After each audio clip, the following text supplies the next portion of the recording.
Alright, Bravo team, we're about 20 clicks from the insertion point. Satellite shows the beach is clear, but it turns into jungle fast, and that's when shit gets real.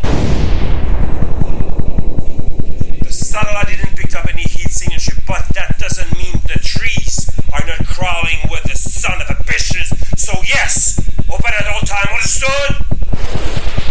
Remember, the objective of this mission: 1.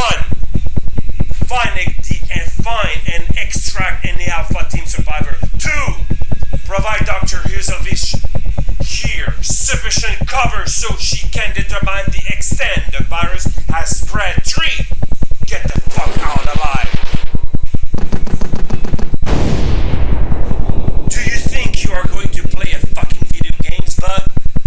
Whatever is on that island took Alpha Team offline in less than an hour, and those motherfuckers a hell of a lot of thunker than you.